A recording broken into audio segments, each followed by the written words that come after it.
देवउठनी एकादशी है। संपूर्ण भारत की भूमि पर, संपूर्ण विश्व में आज भगवान कृष्ण, शालिग्राम जी भगवान और तुलसा मैया का मंगल विवाह हो रहा है। संपूर्ण विश्व में, पूरी भारत की भूमि पर पूरे सनातनी भाई बहन आज शालिग्राम जी के साथ में, लड्डू गोपाल जी के साथ में, भगवान नारायण के साथ में तुलसी जी का मंगल विवाह करेंगे।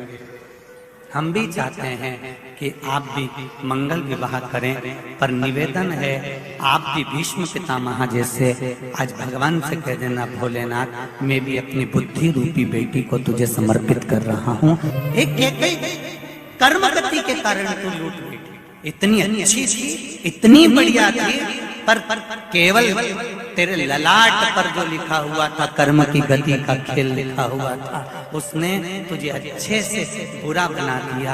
मेरा निवेदन भीकन गांव की इस पावन धरा से, घर घर में चल रही शिव महापुराण से, आस्था चैनल फेसबुक पे सुन रहे सारी बहू बेटियां और माताओं से कि ना सास बुरी होती है ना बहू बुरी होती है।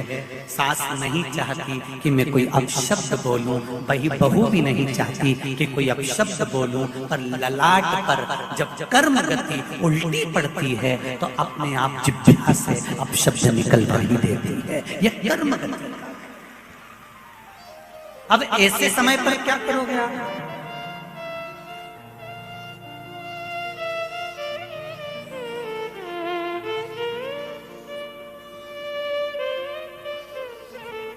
ऐसे समय पर क्या किया जाए?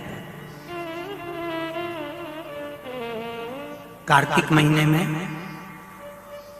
2 वस्त्र की महत्वता होती है। ध्यान लगाना जरा, जितनी भी माताएं बैठी हैं, चाहे वो सासू माँ हो चाहे बहुएं हो, बेटियां भी कभी ना कभी बहू बनेंगी और आप भी कभी ना कभी सास बनेंगे, स्मरण रखें। कार्तिक महीने में 2 वस्त्र का विधान है, एक पीले कलर का वस्त्र और एक लाल कलर का वस्त्र। एक पीला वस्त्र है, एक लाल वस्त्र।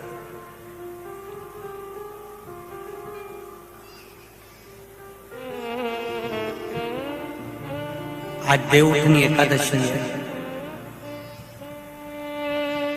ऐसी कोई माता नहीं होगी जो अपने घर में तुलसी जी का पूजन नहीं करे।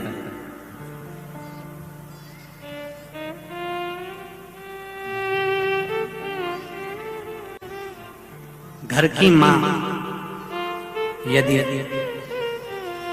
आज देवउठनी एकादशी के दिन लाल वस्त्र, बैकुंठ, वैसे तो पचवीगन का महत्व बताया गया है स्कंद पुराण में, जो 5 दिन पीछे के होते हैं।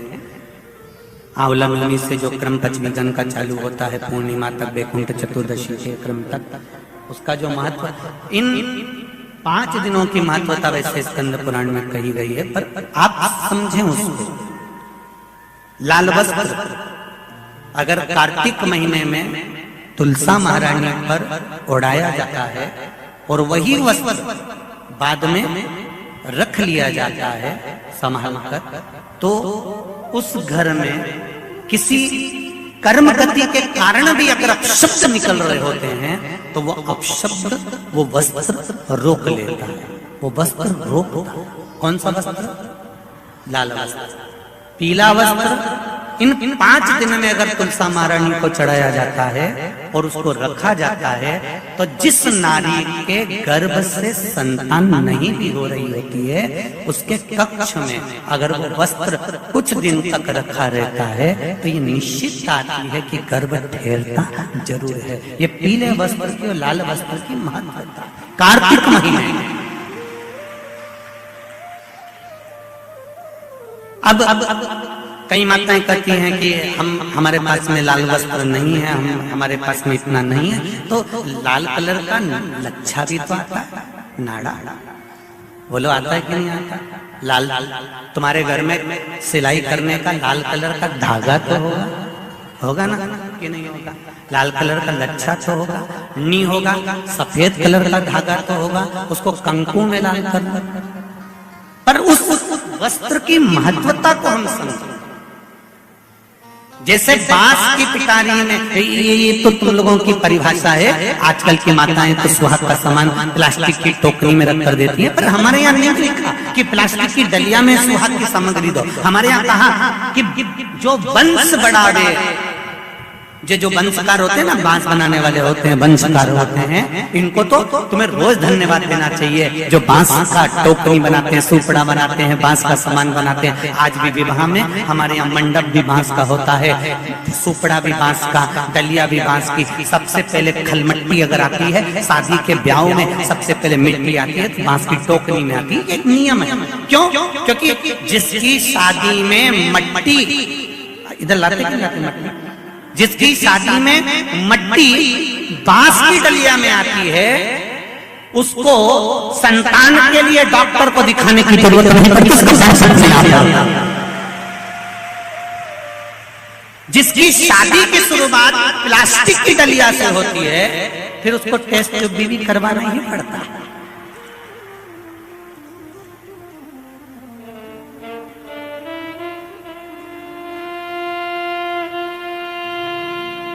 ये कुछ हमारे शास्त्रों के नियम है। अब आप उसको समझो ना समझो, चाहे उसके ऊपर हंसो, चाहे कुछ भी कहो, आप चाहो तो थोड़े दिन बाद कह देना, बताओ शिवर वाला हमारा तो पगले जैसी बात करता है, तो उसमें कोई दिक्कत वाली बात नहीं है। पगले का अवार्ड हमको ही मिलने वाला है, उसमें कोई दिक्कत वाली बात नहीं। परंतु उसको समझो कि हमारे सनातन धर्म में ये वंशकार, बांस का सामान बनाने वाले, बांस की डलिया बनाने वाले, बांस का सुपड़ा बनाने वाले, सबसे पहले ये वंशकार हुए, फिर खवास नाई ये हुए, फिर चर्मकार हुए, जूता चप्पल बनाने वाले, फिर अन्य जितने जितने हमारे यहाँ, इनको लोग कहते हैं कि इनको हमारे यहाँ से हटा दिया, ऊंची जाति वालों ने इनको पीछे हटा दिया। कोई इनको पीछे हटाने वाला नहीं है। केवल तुम्हारी बुद्धि से लोग तुमको भ्रष्ट कर रहे हैं कि हमको नीचा दिखा रहे हैं, हमको ऊंचा दिखा रहे हैं। किसी जात में, किसी समाज में ये नहीं कहा गया कि इनको नीचा दिखाना। प्रत्येक समाज में, चाहे ब्राह्मण के घर की शादी हो, चाहे क्षत्रिय के घर की शादी हो, चाहे वैश्य के घर की शादी हो, सबसे पहले वंशकार की डलिया आती है, वंशकार आता है। सबसे पहले हमारे यहाँ अगर पादुका बनाई जाती है तो सबसे पहले चर्मकार आता है, सबसे पहले हमारे यहाँ खवास आता है। पहले इनको लाकर बिठाया जाता है। पहले संबंध भी सेठ खुद नहीं जाता था करने के लिए, खवास जाता था, वंशकार जाता था, ये जाते थे, संबंध पक्का कर कर आते थे और शादी हो जाती थी। ना लड़का देखता ना लड़की देखती। ये सब बाद में चालू हुआ। अब दुनिया के लोगों ने अपनी राजनीति को अखाड़ा बनाने के लिए कह दिया कि ये समाज नीची हो गई, ये समाज ऊंची हो गई, इसको पिछड़ा में कर दिया, इसको उसमें कर दिया। कोई नहीं कर रहा किसी को। भगवान की ये पोथी रखी है शिव महापुराण की, जिस पे रखी है, इसके 4 पाए, 1 2